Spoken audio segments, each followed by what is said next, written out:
வணக்கம். வணக்கம். தலைப்புச் செய்திகள்.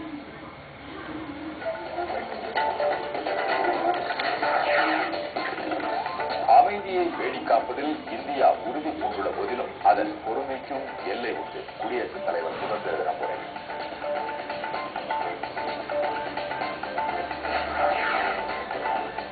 மும்பையில் 18 கடற்படை வீரர்களுடன் நீர்மூழ்கி கப்பல் தீப்பிடித்து மூழ்கியது. இந்தியாவுக்கு எதிரான பாகிஸ்தான் நாடாளுமன்ற விமர்சனத்தை கண்டித்து மக்களவை மாநிலங்களவையில் ஒருமனதாக தீர்மானம். எய்ம்ஸ் இடஒதுக்கீடு உச்சநீதிமன்றம் தீர்ப்பை ரத்து செய்யாவிட்டால் அரசியல் சாசனத்தில் திருத்தம். அமைச்சர் கபில் சிபல்.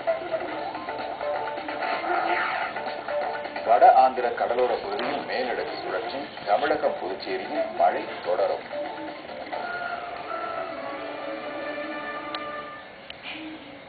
விரிவான செய்திகள்.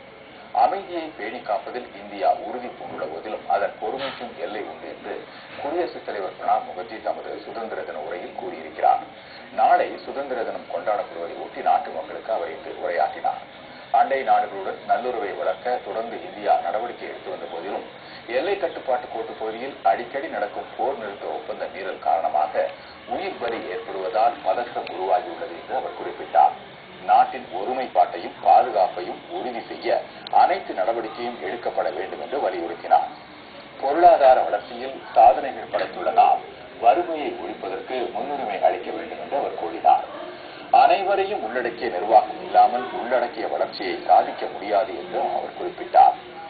நடைபெறவுள்ள பொதுத் தேர்தல் பற்றி குறிப்பிட்ட அவர், நமது பொருளாதார வளர்ச்சியையும் பாதுகாப்பையும் உறுதி செய்வதற்கான நிலையான அரசை தேர்ந்தெடுக்க இது அரிய வாய்ப்பு என்று குறிப்பிட்டு அந்த வாய்ப்பை வீணாக்கிவிடக் கூடாது என்று கேட்டுக் கொண்டார். Consistent efforts to build friendly relations with neighbors. There have been tensions on the border and repeated violations of the ceasefire on the line of control, leading to tragic loss of lives. Our commitment to peace is unfailing, but even our patience has limits. All steps necessary to ensure internal security and protect the territorial integrity of the nation will be taken. நாட்டின் 67வது சுதந்திர தினத்தையொட்டி பாகிஸ்தானை தளமாக கொண்ட லஷ்கர்-இ-தொய்பா பயங்கரவாத குழு சதி செயல்களில் ஈடுபடக்கூடும் என்பதால் பாதுகாப்பு வலுப்படுத்தப்பட்டுள்ளது.